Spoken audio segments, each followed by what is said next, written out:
Oh, right. Yeah, this is because I ballsed up the well, I say ballsed up, I mean it just means two tragically hips for the price of one. But yeah, um this is actually what Natasha, because I did the studio version. Although that was fire, this is a banging tune. And it was actually quite hard to find this. This was like it's a specific live. It's Shepherd's Bush. Because yeah, it's actually quite hard. Like there's this isn't one of the most viewed ones. But yeah, the lonely end of the rink. But this is the actual one Natasha yeah, wanted. So yeah, let's go.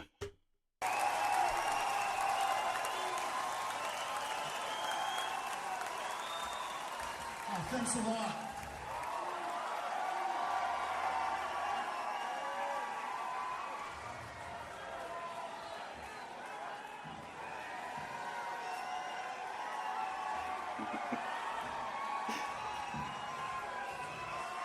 You and me, lonely, end of the rink.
Mm.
Yeah, that was fire. And you know something different that I've heard in this in the live. The live is so much better as well. So I mean, they're just better live, and they're one of them bands that are just better live, especially with Gord because Studio version good is like walking a dog on a leash, and then live is just like letting him run a full sprinting across fields. Do you know what I mean? It's like, yeah, you kind of, it's way more chaotic when you're watching because you know that he can go anywhere. But yeah, so good. But something I thought in this one I didn't pick up, because I think in the last one it was just so rocking that I. But actually, Gord's melody to this was actually a bit like sea shanty.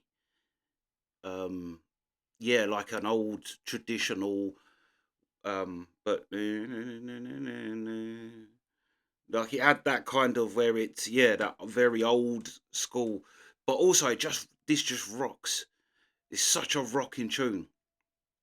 And actually, I'm surprised the Tragically Hip weren't bigger here, because it's something that Geddy Lee says in his book, and I thought it was so true about British audience, because he talks about all the lighting and all the, like, the stage stuff that Rush had at the time, and how that's what the American, like, would, like, you'd have explosions go off and the crowd would cheer and roar. He's like, but in the UK they didn't. He's like, it was a bit of a waste of money basically, because you'd have all these lights going on, and he's like, they just didn't react to it. He's like, and then we was a bit like, what's going on? But then it was like certain riffs and things. He's like that they'd sing the whole riff bit like with you. Do you know what I mean? Like it was the actual riffs and the music that and that's why I'm surprised that the Tragically Hip weren't bigger here too. Maybe it's just because they wasn't pushed enough, or didn't really have it as like a main goal. Do you know what I mean? I know they were like a real Canada band, but actually the Tragically Hip, I think that would. I'm surprised the UK, but I've said the same with Cold Chisel.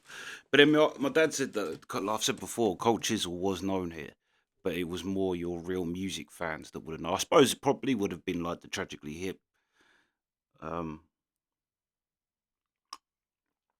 but yeah, I can't talk shit because I was alive and into music in 2006, and I'd never heard of them. So yeah, but that was a great performance. Great performance.